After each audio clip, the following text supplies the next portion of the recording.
And welcome inside the Backstage Pass. Of course, another day, another couple of great shows we got planned for you today. Almost the weekend, presented by our friends over at Bangtail Whiskey and, of course, Honky Tonk Texas. You can check us out, powered by the Sports Guys podcast.com and, of course, our friends at hightidecountry.net. Let's tell you what, a couple of Canadians are going to be on today. It's fantastic Canadian Country Music Thursday. I'm going to call it here on the show here. And first up, rising country star. From Alberta, the new single's called Neon Time. You can catch it across country radio and across all the digital platforms. Drew Gregory to the program. Drew, what's up, man? How you doing? Thanks for having me. Man, good to have you here on the show. Well, let's start right there, man, because your story is very cool, and I want to go back to this. When you were little, I believe your dad had a classic rock vinyl collection. Yeah. You got a guitar at a very young age. So is that kind of when the bug kind of bit? Look at that. Look right there. Showing it off, huh? Look at the records. Is that kind of when the bug kind of bit to kind of lead to get the guitar and you got hooked from a young age? Yeah, mom and dad neither played an instrument, but they both just loved music. And there was always either record spinning on the weekends. I kind of remember that. But mom always had music on too. The Golden Oldies up here. I think that was her favorite station, 66 CFR in Calgary. They played all the classics. So yeah, I mean, there was just never not music on. It always kind of surrounded the family, and I think I fell in love with it at a very early age, but didn't actually pick up the guitar till I was about 16 years old. And I don't know why it took that long. I guess just because never really thought to do so. Nobody else in the family really played. My sister took a few piano lessons for a couple of years and then kind of quit. So this wasn't anything that anybody around our community did too much, but one of my friends had a guitar sitting in the corner of their basement, and I picked it up one day and they said, why don't you buy your own guitar? You're always fiddling with that thing. So I did, and never put it down, man. Just fell in love with playing. Got hooked, no doubt. Hey, talk about this, because I love people. They have different, trials and tribulations through life. And of course, one of your most successful things is kind of working the land as a farmer, and the deep connection that goes there, because I feel like it's deeply rooted in the style of music you put out. Talk about those two connections. Yeah, absolutely. There's been a lot of long hours driving back and forth in the tractor to come up with some song ideas and stuff. So yeah, been singing along with the radio. We just had the AM radio in the first tractor I drove for many years. So yeah, it's been a big part of it, and I've always loved one of my first earliest songwriting loves when I was kind of getting into songwriting was when Eric Church's album first came out. And the thing that I loved about it is you just kind of believed every word that he said, and I felt it and could relate with him a lot. And plus, he had a lot of that kind of classic rock influence you've heard throughout his career too. And so to me, when I started songwriting, I really wanted to keep it true to what I knew, and grew up in a town of about 350 people. So, singing songs about crazy things we did out there seemed to work for me. And we started with just those little tiny small town rodeos, and that kind of grew bigger and bigger to some of the bigger rodeos, and then the bigger festivals and stuff too. And but I've always kind of tried to keep that small town roots in my song, because that's just what I know. I've always had trouble writing songs about other people and other people's stories. I love when people do it. It's great, but for me, it's got to be about something I can relate to really be able to sing it well. Yeah, and that's what you do well, is telling the stories through the songs and connecting with people. At least, for me, being an avid listener to country music with all the artists we interview out of Canada, of course, out of Nashville too, and here in Texas where I'm located. Let's talk about the 2018 EP that came out. Good place to start. A lot of cool songs on there too. Hit on some highlights for me on this particular record, especially the Working, Drinking, Loving, Living. Yeah. What more four things do you really need in life? That was about as true as they come. Yeah, that was a great album for us. Did a lot of great things for us. A couple of my highest charting singles, and just really kind of solidified a pretty solid fan base. And yeah, Smoking was another one. No Good was just kind of a really fun one that people really got attached to. And I think it kind of came out not long before the whole pandemic and everything too. And the line is lately it's been all no good, but I know good's coming my way. So it's kind of that optimistic thing, and people seem to really grab onto that during that. And man, I did a lot of just even like Facebook and Instagram lives, and just trying to keep things going. And I think that really helped us coming out the other side of it, keep that fan base going. So I was thankful to have that album out just before all that.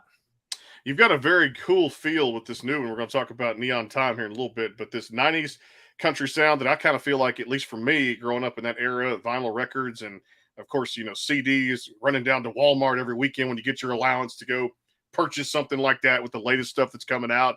I'd always get all the emails and subscribe to the artist emails. And I guess that's what led to me doing this show now 20 something years later too. But, looking at your sound and what you guys are going for, and I feel like, talking to so many artists, now's a comeback for this type of sound. People are craving this. What's your thoughts on just this style of music, what you guys are putting out? And of course, you look at other people doing it now, going back to a little 90s sound. What's your thoughts on that? I love it. I'm so happy that it's coming back. That's for me, again, kind of grew up in the 90s and got a lot of that influence as well, on top of the kind of classic rock things. So we've kind of always blended it all together, but I think it's always had that little bit of a honky tonk feel, just because the places we were playing, again, we were doing the rodeos in the summer, and then we were doing the honky tonks all winter kind of thing. So I think naturally just always wanted to have that stuff that went over really well live and that people could two-step and dance to. And I think it kind of, dipped for a little bit. You kind of had the pop country phase, but yeah, I agree with you. You see so many great bands, the Midlands and John Parties and stuff doing it on Cody Johnson, doing that stuff on a national level now. And it's great to see. So not that we're trying to ride that wave. I feel like I've always wanted to do it. And now we can just kind of full out give it. And I think it's going really well so far. That single's kind of catching on a lot up here, and excited to see what it can do. Yeah, I'm excited to see too, especially here. I know you talk about radio being Canada radio. Have y'all pushed it to any stations here in the States? Not yet. We're just starting that phase right now. So we kind of put it out. We did a whole kind of online release and building some numbers there, which are looking good. So now we're just kind of getting that whole plan together and starting in Canada here. We were down in Arizona for Country Thunder a couple of years ago, and that was great. And yeah, would love to do just a little Southern tour again, and just that kind of honky tonk style, and the thing I grew up with, I think really resonates down there. So would love to get a little more exposure down there for sure. Yeah, and this single's Neon Time. It came out July 14th. So if you haven't checked it out, you might want to go do that, especially if you're that old traditional style of country music fan, just like me. Again, Drew Gregory here on the Backstage Pass. We'll take a time out here in just a second. I tell you what, this it's such a feel good, like I said, kind of that old vibe. I'd walk into a diner back in the 90s. We had one local here in Texas I'd go into, put the quarter in. They're like, what's a quarter now? Yeah, put a quarter in, B4 selection. And you'd hear something like this come over. What was the idea? Kind of give me a backstory of Neon Time. Was this kind of a personal type of song, or did this idea just kind of pop out of nowhere? Yeah, no, I mean, I guess all the ideas in it, I've lived through a lot of them too. Yeah, with inflation the way it is, I don't think you can get a song for a quarter anymore. But yeah, true. Yeah, yeah. Again, with the throwback feel, I think we can get away with it. But I was down in wrote it in Nashville with Jim Collins and Wade Kirby, and Jim and I. Jim's got massive hits. I mean, Big Green Tractor and good stuff. Some Kenny Chesney songs. I think he's got about 8 or 9 number ones, and we wrote at his place. Really nice house. And Wade was a little bit late, so Jim and I were throwing around ideas, and they both knew that I was kind of going for this real honky tonk feel and kind of riding into that a little more. So Jim and I were throwing around ideas, and Wade showed up late. He was a little stuck in traffic. He said, "I had this idea. That's just me on Neon Time." And man, we love that. We threw every other idea out the window at that point, and we just kind of leaned into that. Those guys are just such good songwriters. So I think taking my experience of playing those places all those years and those guys' expertise with just the melodies and there's so many little ear candy things all throughout it. And yeah, I gotta give them full credit on that, because those guys they really know what they're doing. So yeah, I love how it turned out, and definitely got a little bit of a personal story behind it for sure. I love that. Neon Time, 90s country feel to it out there across all the digital platforms. Make sure you guys go check it out if you've not already. We got to take a time out here for our friends at Bangtail Whiskey and, of course, Honky Tonk Texas. And check us out at hightidecountry.net. And, of course, the Sports Guys podcast.com. Football season less than 4 weeks away now that it's August. We'll have the high school games on CajunCountryRadio.com. And, of course, a lot of cool things, a lot of cool sports shows coming up here over the next few weeks here. A time out here. It is the Backstage Pass. More with Drew Gregory. Stay tuned. The Bangtail pour is comprised of a sweet corn mash base. The front has a subtle sweetness and not too sharp. It has notes of a medium char or white oak for a smoky flavor in the middle, and the tail has a super smooth and warm finish. Go behind the scenes with some of the biggest artists in music today with the Backstage Pass, powered by the SportsGuysPodcast.com. Join Brandon Morrill and his co-host Kirsty Krause as they talk to rising stars and legends about their music careers. Listen to their latest tracks and learn fun facts about the men and women behind the music you love. And be sure to tune into the Backstage Pass Monday through Friday from 3:30 to 6:30, powered by the SportsGuysPodcast.com. And welcome into the Backstage Pass. And back here on the show again, the Backstage Pass, powered by the SportsGuysPodcast.com. Brandon Morrill, Kirsty Krause. She'll be back over the next few weeks playing some shows up north and in the south. She always stays busy, my fantastic co-host and business partner out there. And, of course, cool show coming up today at 2:30. We're going to keep it right here. The great Michelle Wright will be here on the program. We'll talk about her new album, Milestone. Drew's shaking his head like I know exactly who that is. So it's most of Canada does too. She's got a brand new album. We'll talk about Milestone coming up today here on the show, and of course at hightidecountry.net. Back here celebrating Drew's single Neon Time. I got to ask you about this is cool because the other day I was chatting. I think it was Tuesday. My days are getting backwards now with it being August and coming up at the end of July. But I had a good buddy that you know very well. And, of course, one of the best songwriters out there, period, to put a tune, create something from nothing. I mean, he is just a fantastic guy.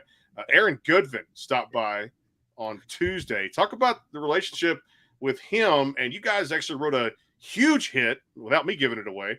I'll let you tell the story because this thing amassed huge streams. And for him being one hell of a songwriter, just the type of person he is, he's a fantastic guy. Yeah, he's a great dude. I'll tell you first, this when I first met him was a friend of mine had his number. This is way before he had any fame or success or anything, and had his number. And I was going down to Nashville. He said, "You got to look this guy up. He's a friend of mine." So I was went down there, and I was walking up and down the street trying to find the studio. All the studios in Nashville are just like 3-story things, or there's basement, suites. It's nothing's labeled, so you're just trying to find this place where he's at. And I had a case of beer with me. I thought it'd be good to show up to his studio with a case of beer in the evening.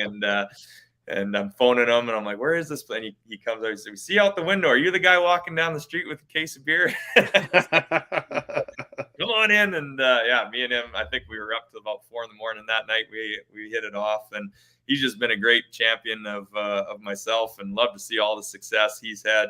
And I love writing with him because he is. I'm kind of more of an organizer in a songwriting session where I'm kind of like writing things down, and he is the guy that's just spitting lines out, just crazy lines, and I'm kind of like grabbing the parts I like and putting them in. So yeah, him and I always get on pretty good together. And yeah, we wrote one. I guess would have been about 2017. I think we released 2018 called "Better in a Bar." Yeah.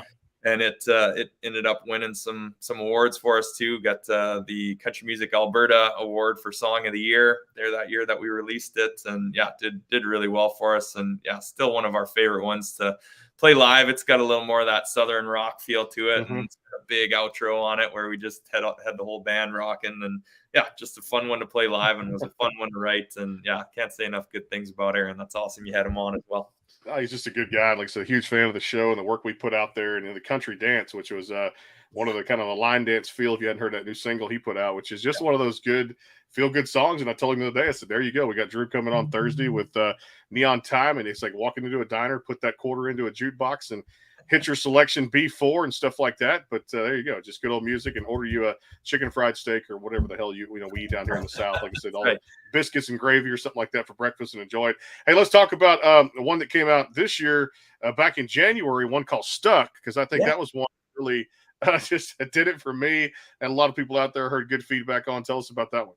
Yeah, that's another fun one. Again, we're always just looking for that stuff that goes over live, and that one we really had a drive and beat to. And yeah, it's basically just so I moved to the city for I've lived in a city for 2 years of my entire life. That was enough for me. I went to college in Calgary there for a couple of years, and knew the first year was fun. Knew the second year that that city life wasn't for me, so kind of moved back out and have gotten closer and closer to the farm every year. But everyone kind of always says, as soon as you move back there, you're going to get stuck. And for me, that's couldn't be further from the truth.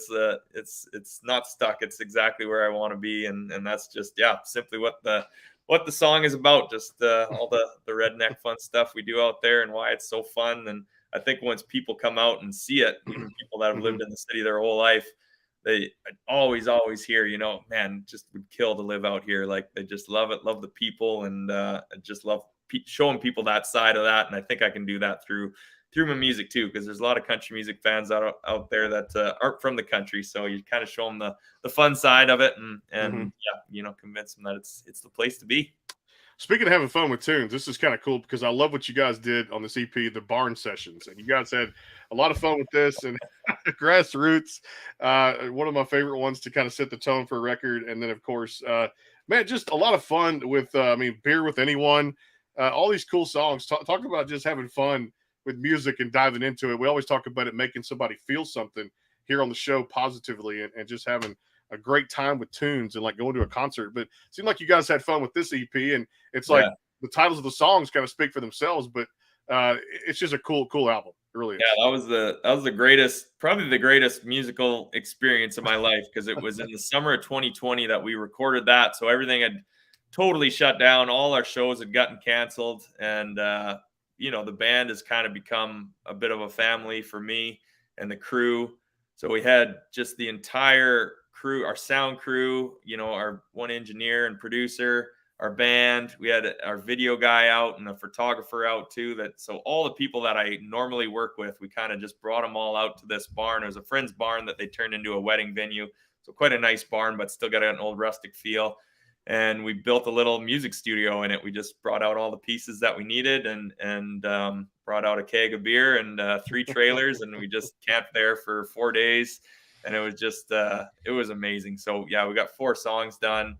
Some songs that meant, I think, a little bit more to me too, and songs that I maybe wouldn't have put out on a fully produced big album. But Grassroots, when that banjo kicks in, is just, we start our show with that song now. I just love how it turned out. And yeah, Beer with Anyone. Got one, When God Made Country Music, it's called. That's a little slower, but a piano ballad. And when they started, our pedal steel guys started playing, I remember our producer, who's pretty, you know, stoic guy, kind of turned around. He was wiping his eye, you know, and then all the rest of us kind of like there was a feel to that weekend, and just so glad we caught it all on video. And to me, that's something 60 years from now, or whenever it is, that when I'm looking back on my entire career, that'll be something I truly remember. I remember saying to the guys during it, I said, I don't care if nobody ever hears this. This is just the greatest thing that we've done musically, and what music should be about, you know, just making music with your friends and making music that you love. And, you know, you hope people love it on the other side, but we weren't thinking about that. We were just doing what we loved and making the best thing we could. And yeah, it was a great experience. I got a chance to check out just a lot of music on a daily basis. And I actually go back to some old school Drew Gregory in March of 2016. That's how I'm dating myself now too. Back then, when having a good time with the wife, got married, you know, in the 30s, stuff like that. And obviously, we're still having a great time today. But before kids, you know how that goes when you're out honky tonking on a Friday, Saturday. And so the cool thing off that record was you get to experience a lot of cool things in life, but you rarely get across songs. And I'm going to say rarely. I mean, people have their own opinions of it. But one like this off this EP, I Was There. And the title track for something like that was like memories in life that take you on this journey and make you forget about stuff that's like the past, or still try to remember bits and pieces of the past, and then kind of move forward with something to where it's just like, let's focus on the positive things in our life. Okay, we did all this, but now we got this phase. Or you took people through a different phases of life, the way I felt with this song. And it just made me think about how much I'm like, man, I'm like 43 now. I'll be 44 next year. I'm going, holy crap. You know, 50's coming up. It's just like, but you take people on this ride, and that record too, for some old school stuff, was just killer, man. Talk about that song and that record. Thank you. Yeah, I think that again comes from the classic rock vinyl collection. Listen to like Bob Seger and stuff. You know, they're always singing about or Springsteen, the glory days, and Eric Church does a lot of that too. And to me, music is just so strongly tied to memories, and it is for me anyways, and I think for a lot of other people too, which is why that song, I think, resonated. Yeah, I'm glad you brought that song up. When we play that one live, we medley it with a whole bunch of classic rock songs. We go through a few decades of different songs, little bits and pieces and stuff that kind of brings up some good old memories for me, and hopefully that does it in the audience too. But yeah, I mean, songs like that just stop you dead in your tracks and make you think about a different place and time. A lot of those songs come on, I'll think about the bush parties we used to go to and sing. It's crazy the memories that come up and are triggered just by music. And that's a song about songs that do that. So it was a special one for me. You know, you mentioned you played a lot of cool festivals, and I mean, Country Thunder and Calgary Stampede. You know, while doing that, you've had a chance to support Miranda Lambert and our good friend John Michael Montgomery, who is behind our show here on the Backstage Pass, and just so many great legends of country music who have done their thing, and you out there kind of sharing the stage with them. What has that meant to you, and how good does that just mean to make you guys feel that, to know that, you know, you're on the rise in your career and you've seen people kind of, you know, put their stamp on country music for 10, 15, 20 years. What's that meant to you? It's so cool to watch those people play. I mean, I always get something. I'm a student of live music as much as I am a player. I mean, I just have always, we've even watching John Michael Montgomery, man, that's the first CD I ever bought with my little Casio, got a little $90 CD player back in the mid 90s, whatever it was. And then I bought David Lee Murphy's album and the John Michael Montgomery album that had Sold and all that on there. And full circle, I swear, actually, the guy that wrote that, I wrote All About It, which was off that I Was There CD. He wrote that one with me, Frank Myers. So Frank Myers, I know Frank, yeah. So getting into writing with some of these legends, where it's like, man, this is the first, we had before that, but that was the first CD. That was a big change. I remember buying that CD and that CD player, and it's all changing again now. But yeah, always cool to watch those people play and learn something from them, and just massive amounts of respect for what they did for the genre, and especially when it's the style of music we want to do, which I think John Michael Montgomery had a lot of that, and love opening for those 90s guys that just know what they're doing.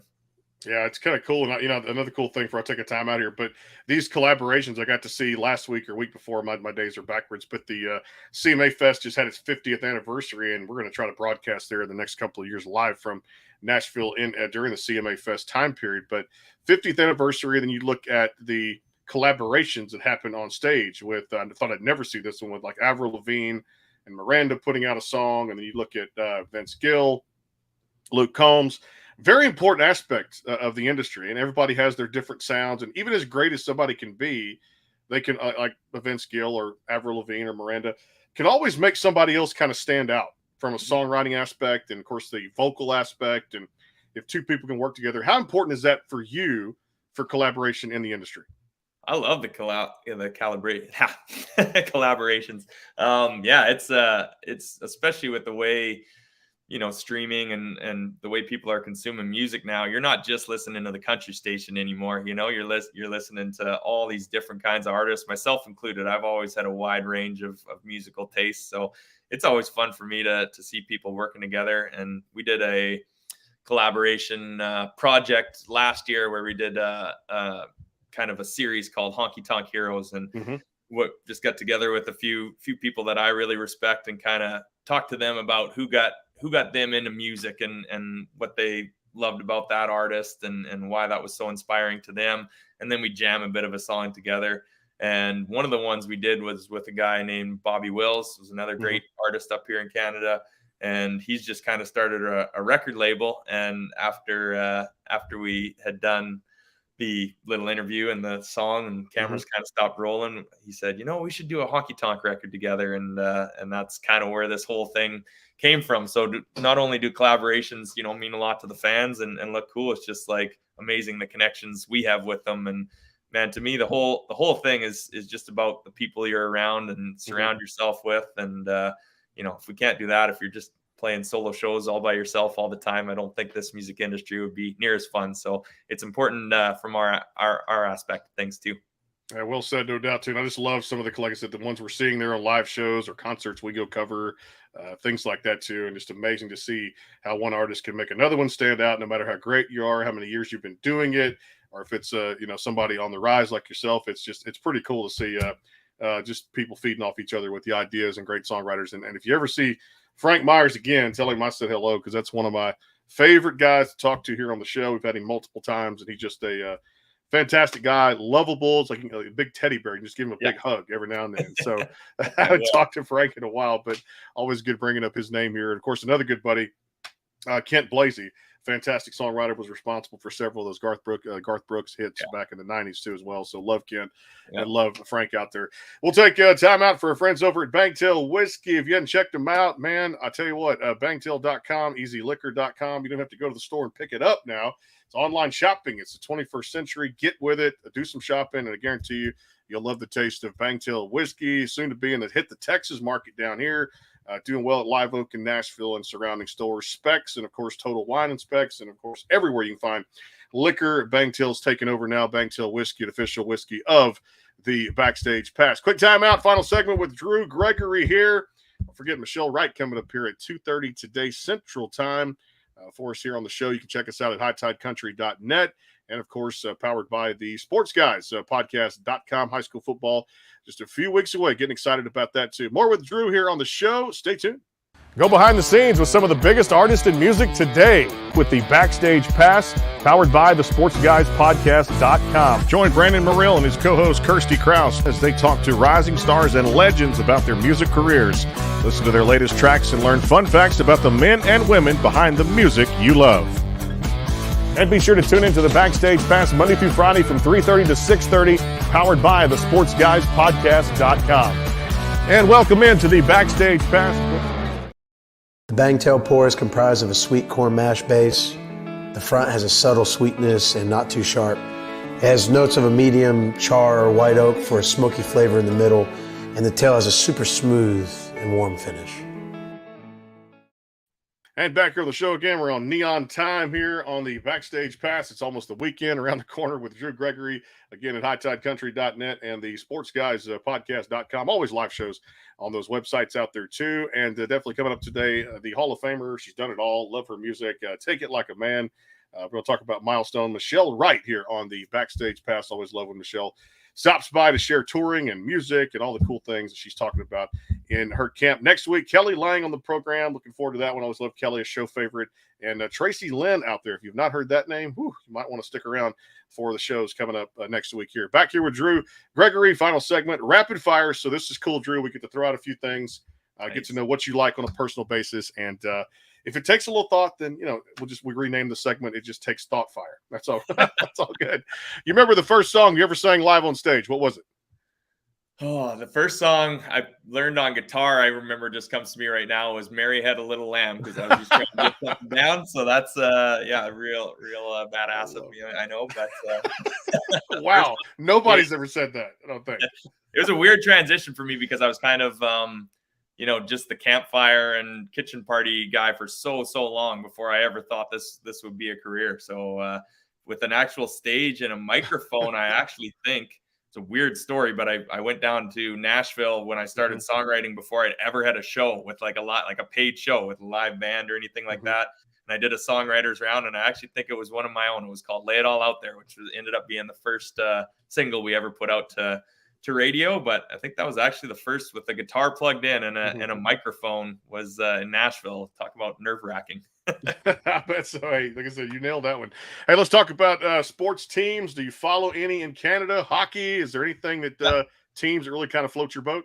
Yeah, you got to love the hockey up here. I think that's a big thing. I got two little boys there playing now too, but we've always been Calgary Flames fans, just born and raised one. It's been a little tough the last few years to be, but I'm a hometown guy. We got the CFL, a Canadian Football League up here too, so Calgary Stampeders are part of that. And then, of course, everybody in Canada cheers for the Toronto Blue Jays. I grew up playing baseball and stuff too, so big Blue Jays fan, and hope they can sneak into the playoffs this year and make some noise, because they got a few years of not doing that, so it'd be fun to watch out. Nothing like playoff baseball.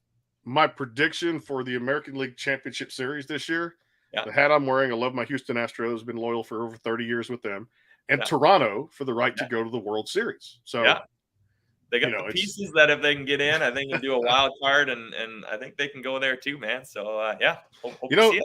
It's good to see teams like Toronto, Baltimore, Tampa, Minnesota. And you look at, of course, Atlanta in the National League. The parity in baseball now is really cool, and I think it's really a credit to a lot of the great general managers out there, player development, scouting departments, drafting players. Of course, these insane contracts are getting out of control now, but it's pretty cool just to see the parity in the game and how these other teams now are kind of back on the rise. Would you agree? Yeah, absolutely. It's one definitely tired of seeing New York or Boston or whatever. And look at our division too, right? It's always been New York, Boston, Tampa Bay. It's like everybody's always. It's like if they were in any other division, we would have made the playoffs every year probably. But it's it's tough with those guys. But yeah, I'm always underdog cheer too, even if it's not my own team. I'll take the people that haven't been there in a while. So absolutely love to see that. Love it too. Favorite Drew Gregory meal when he's on the road? What do you enjoy kind of stopping off for? Oh, we're big. Our band knows, I think, all across Canada and a few of the states, the best donair pizzas. I think in every province. That's our after show. Especially, you got to have the donair pizza. So we try not to go to the chain ones. We try to find the local place, and if they're closed early, then we order them early and heat them up later on. But we love the donair pizza. I love that. Favorite cup of Joe? Is it Tim Hortons or is it something else? McDonald's, actually, they got good coffee up here. McDonald's, yeah. If it's the quick roadside one, that I'm not really a coffee buff. I'll take a roadside diner coffee or anything. I don't need anything too fancy. I love just sitting around. For me, it's kind of the same thing as any drinking. It's more of a social thing for me than it is enjoying the taste of anything. So I'll take whatever's in front of me. I love it. Favorite movie or movies? Hard to have one, plural here. Movies growing up, what did you get into? Action, drama, what did you like? I kind of love the music thing. Like Almost Famous was great for me, and that's even before I was playing music. I think I just love that. For me, nostalgia is just always such a great thing. And what's the new series? Daisy Jones and that's the new one that's come out. It's awesome. I just loved it. Love seeing people like coming of age in the music industry, anything like that. Another one was like, what's the Blow was a good one. Just a lot of good music in it. Dazed and Confused. That's what I was trying to think of. To me, that reminded me of my hometown, just that kind of growing up and the initiations and stuff we did. I don't think they do that much anymore, but just love a good storyline with good music. Good soundtrack to it. I can get into anything. No doubt about it. Good stories are always the best, just like good country music songs out there too. All right, we'll finish with this one because it always takes some thought. It may not then. I got to get a ticket because I know the Mega Millions is like almost at $1 billion or somewhere in there too, which is nuts. Let's say that Drew had 6 numbers that matched it and you're going to cash option the whole thing. The first installment, what do you do with the money? Well, we didn't talk about this, but I farm as well. And I think the old saying in farming is if you win the lottery, you just keep farming until it was gone. So that's probably what I do. I love it out at the farm and love music, and very fortunate to get to do 2 things I love. And music can take a lot of money too, as well as we've done. It costs a lot to stay in this game. So to me, man, I just keep doing the 2 things that I love, and maybe not have to worry about paying the bills quite as much. But I'm a fortunate guy, man. So I keep farming and keep doing music, just with less pressure. Simple man, simple taste. I'm the same way with you. Keep doing the 2 things you love and have a good time with it, and do it to the best of your ability too, man. You're authentic. You're true to the core.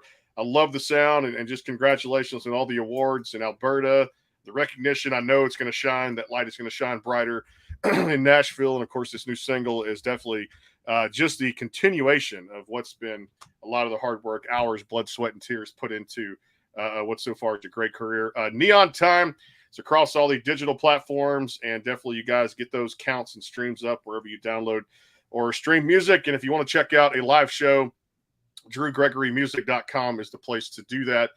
Drew, appreciate the time. Great to get to know you, and thanks for being on. Let's do this again, man.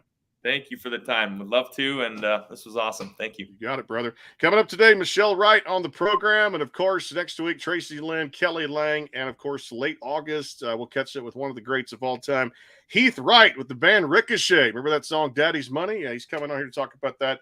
And then some. I believe they have a new album August 18th coming out too from Ricochet here on the Backstage Pass, powered by the Sports Guys podcast.com and presented by our friends at Bangtail Whiskey and Honky Tonk Texas. Also catching us at hightidecountry.net. We'll see you later today about 2:30 Central Time with the Hall of Famer Michelle Wright here on the program. I guess we'll take it like a man at that point too as well. See you guys soon. Take care.